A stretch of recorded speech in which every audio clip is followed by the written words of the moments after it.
the original church. And I took the name and called it Lovely Lane Chapel. I called it that too. That's what this was called. And John and Charles Wesley that started the Methodist church, they were on this island for a while. I know John was, and they preached to the Indians and people there. But what I wanted to tell y'all is that what brought it back to me is that I have a sister that lives in Augusta, Georgia, and that's not far from St. Simon's. And she has a daughter that works for the Augusta Aviation, and I think she meets people and greets people when they come in. And now she took a job at on St. Simon's Island. And I hope she can find this church so they can take pictures and send it to me when they get a chance. But I painted this in 1969 and had several paintings on display at the library, and that one included. All right, I want to tell you about another one, about my other one. I know you probably can't see this real good, but here's a painting that I did of my daddy's shop. And he and my other brother, Steve's twin, his name is David, went to over there where First Baptist Church, what do you call that place behind there? The Family Life Center, yes. Used to go to church at First Baptist. And my daddy and my brother David went to this little building right here. I'm not sure if it was Dennis building or what, but they got lumber from there and took it home and built this. This is my daddy's shop right here. And I was sitting there at my table looking at the picture of this, and I thought, well, I'm going to do one of that. I'm going to try to do that. So this building is gone now. The people at Christ Community Church were working on their building and on their church, and we asked if we could get them to move it for us. So they moved it, and this little shop is buried on the other side of Christ Community Church. So one day when I was coming home, I knew it was going to be torn down and moved. But when I got home, I pulled up in the carport, and I looked around and looked this way, and the building was gone. And I thought, oh my goodness, it's gone, and it really hit me that it wasn't going to be there, that it wasn't there anymore. So I have these memories to go by, and I started crying, but I was all right about it. And so Jill and Steve, thank y'all so much for giving us the opportunity to do this. And, the museum is so much fun. If you're not a part of it, you need to get to be a part of it. And I just thank y'all so much for giving me the opportunity to do things and make clay. I didn't really know I could do it. Thank you, Eloise. I didn't paint mine. It was a black and white picture, and I had no idea what colors to put in it. So my picture is my parents on their honeymoon. Okay. They were 18 and 16. It was Christmas in Lexington, Alabama. School had let out for Christmas holidays, and they decided that they were going to elope and borrow his brother-in-law, Haggard's, brand new car. Two other couples decided they wanted to elope too, so there was 6 of them in Lexington, Alabama, fixing to head to Iuka, Mississippi to get married. And along the way, they picked up 2 little hitchhiker boys that wanted to go to Iuka too. So there was 8 people hitchhiking to Iuka, and there they went to a house and met a preacher man at his house, and he married couples. So they got married and went on to the Peabody Hotel, and they're on the balcony of the Peabody. I can see the retaining wall, and that is their, they only have 2 pictures of them together on their honeymoon, and this is one of them. And I picked it because my parents, they're gone now. But anyway, they taught me what marriage was about. They taught me what love was about. They're kissing here, but they never slept in a different room. When my mother was on her last few months, she had to sleep in a recliner, and Daddy had a recliner beside her. He wouldn't sleep in bed. He slept in the other recliner. And one night I looked over at them, and they both had fallen asleep, stretched out, holding hands. So this is my love story. That love story. It's a picture of my husband and our 2-year-old grandson. When he was caught taking bites out of the tomatoes in the garden, we kept seeing all of the tomatoes with bites out. And we couldn't figure out what was biting the tomatoes. And so finally, we were out there one day, and he went over there and just took a big old bite out of it. But he left it on the vine so it could continue to grow. But this is him with his little diaper on, and he was a little towhead, and my husband's white-headed. So this is just, this is a picture that he adores. So we keep it in a little frame by his chair. But that's my little love story. She just gonna tell her story anyway. She didn't follow it. Well, she knew more history than I did about it. I did the railroad tracks, railroad cars. And the reason I did was we live in Pontotoc, kind of close to Tanglefoot Trail. And I just remember as a kid, you know, sitting there and watching the cars go by, and you know, you count how many cars there are, and when I was, that's in the olden days. But I can remember, you know, seeing hobos on the train, and you wondered where they were going, and then you tried to guess what was in the cars. And so it was a way to build imagination for me as a kid. I always thought, you know, how do you get to be a hobo? But I knew I never wanted to do that because I didn't want to live on a train. But then I started talking to my sister because she didn't bring hers. She had a really good one, but she didn't bring hers. But she started telling me the history of the Tanglefoot Trail and about how, where the depot was and all that stuff. So she can share that with you. Of course, I was too young to know about any of that. Of course. So, Well, I really don't have a lot to say, but it's just when we got to talking about it, and I told her, I said, well, do you remember this? Do you remember? She said, I don't remember I don't that. remember any of it. Because she don't even remember where the depot was in Pontotoc.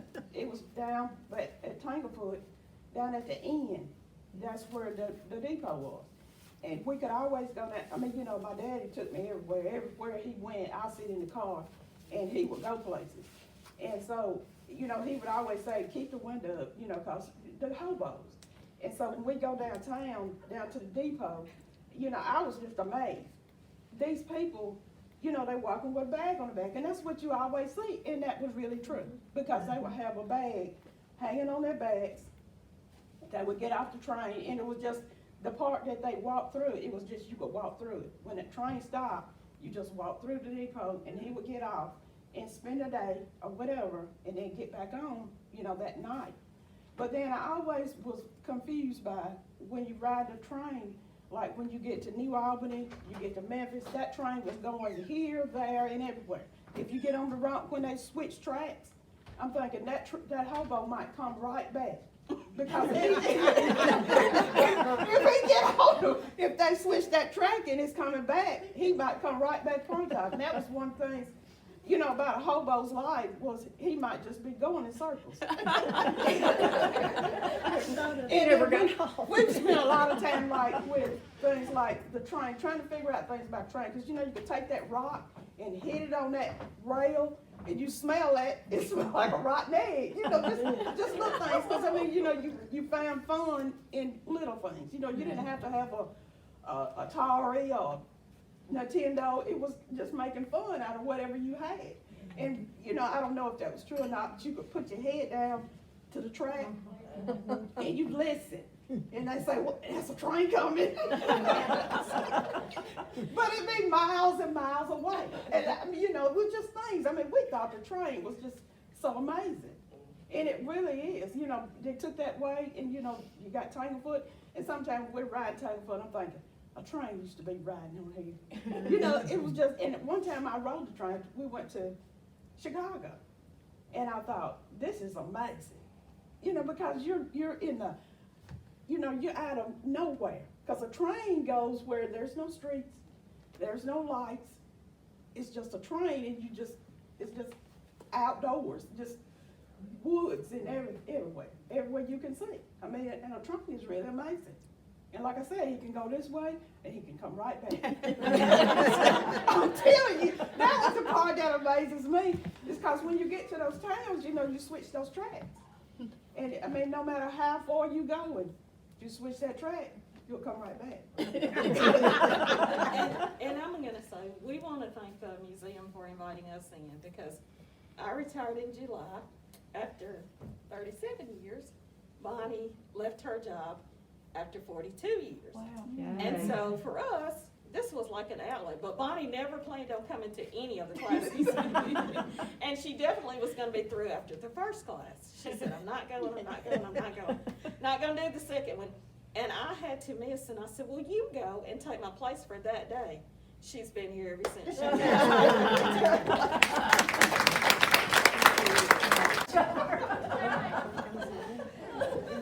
Don heard a lot of stuff. Whether he wanted to or not. What happens in This is my mom and my dad, my two brothers, and myself. And my oldest brother, he was 15 years older than me. And my other brother, he was 13 years older than me. So I think I must have been a mistake. But we did. We all loved each other. We'd go to family reunions and stuff like that. We all got together then, but it seems like nobody does that anymore. That's my story. I do love gnarl trees. They figure in about all of my artworks. It started many years ago. I was with the High Sierra Mountaineering Club in California for a few years. We climbed all the way up to the Alpine region.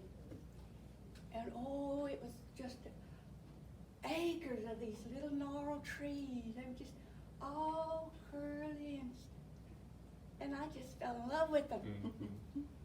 And we went to the bristlecone pines in Inyo National Forest, and I re-fell in love. So most of my paintings and a lot of my clay work is gnarl trees. Like I said, I don't know who finished this, but it sure is pretty. And wow, I can't believe I did it. I too grew up very, very poor, Marshall County, Mississippi. My very first memory is picking cotton with my grandmother. She made us little bitty toast sacks, and if y'all don't know, that's what you put your cotton in as you pick it.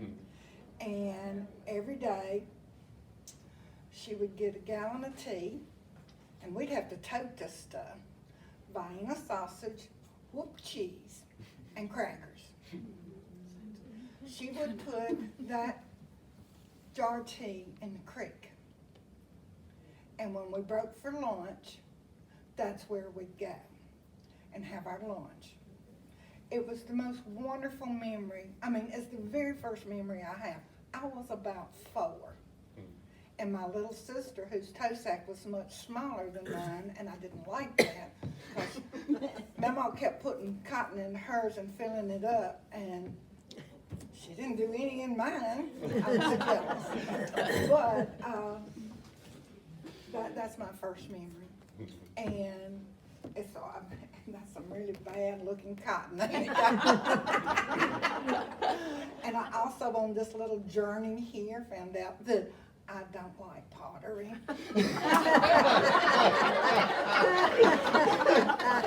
I liked the people that I met, but I'm not a potter. Looks like a little house. First house I ever lived in. And my sister took a picture of me, and I never did like my picture taken. And I was standing there putting wood on the front porch. That was my job. I was too little to do anything else.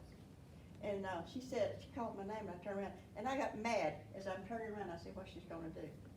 You should see that picture. I didn't bring it. No, didn't bring it with me. But anyway, we were poor too. And my daddy made moonshine. So all these stories just, oh, yeah. We lived close to a railroad track one time. We used to put pennies on the thing. Yeah. But anyway. And you always knew how much moonshine they were making by the amount of sugar they bought. Yeah, and the amount of people who come down the road. And Daddy would go out back in the backyard back there, and a little bit he'd come back, and they'd talk a little while, and we'd slip it in their car. Here they go.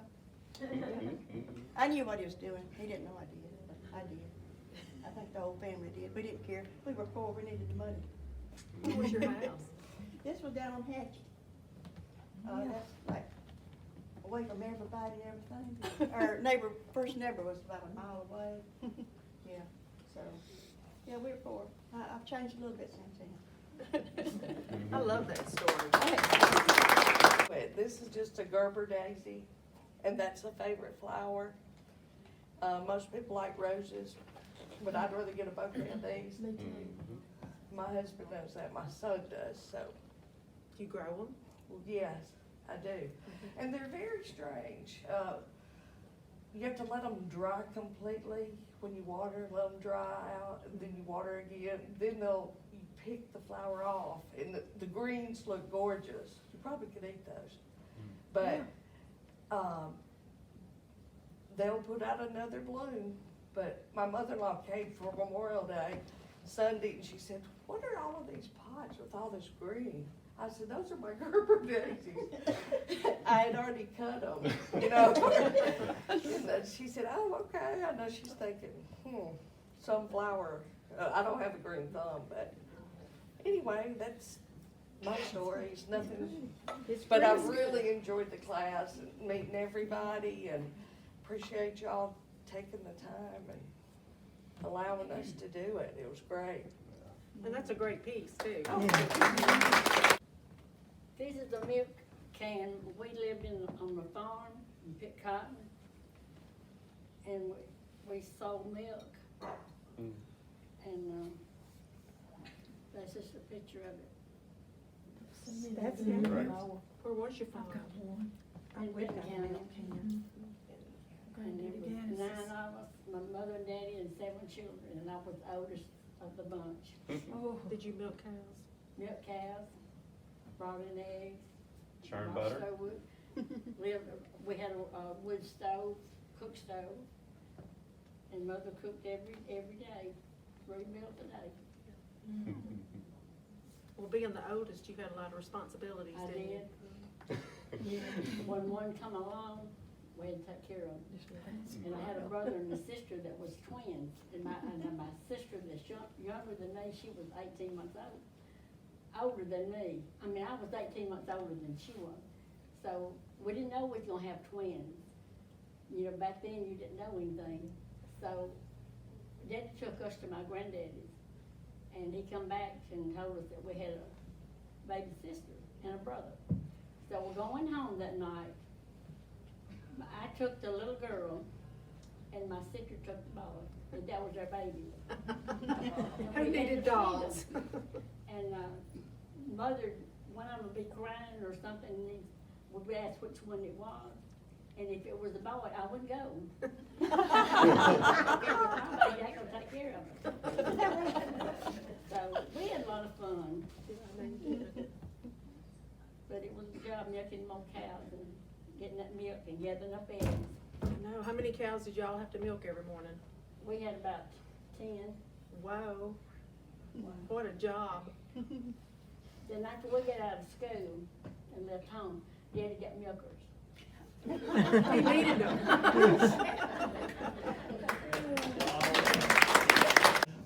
Let me share with you a little bit. I hate to stop any of the stories, so if you think of another one, let us know.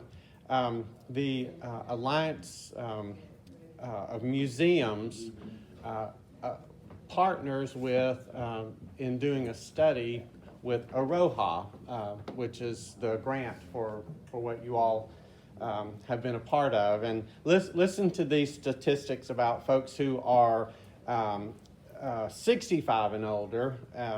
And so ours is 55 and older to come and be a part of this. But by the year 2035, there'll be 78 million people in the U.S. who are 65 and older, and there will be 76 million and some change under the age of 18. So look at that big difference there. The demographic shift makes it more important than ever that we change cultural norms to marginalize us, older folks, in this society. It makes it important that we do things like what has gone on here. And that was the whole goal of Aroha, to give the money, was to get folks together and to do things together.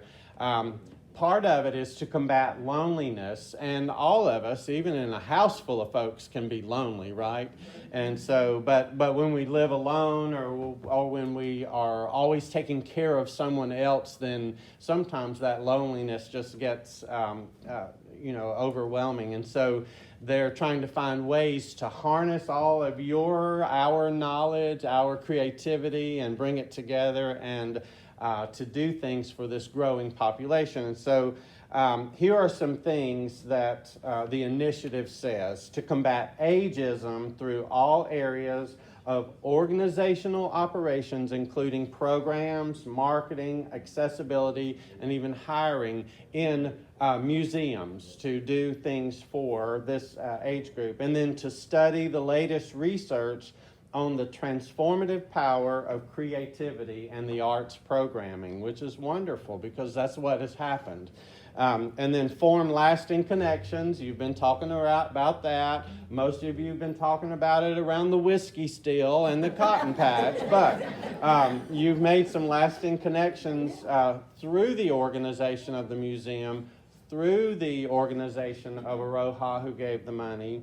And so it's for this creativity for this sector, this group of folks, and then to start even new initiatives and programs and services and partnerships in support of creative ageism. And Jill and I both were interviewed by the Alliance and had the opportunity to have you all put in there by what we had seen in what was going on through COVID and trying to turn our world into a virtual world, and then through opening it back up and having the classes again for pottery. So it's been a great ride, hasn't it, Jill?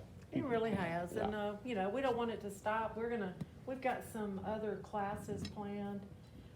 Probably would be more toward the fall, more textile based classes, and so y'all just be on the lookout for that. Part of it is going to be fiber based. It'll all be an 8-session class.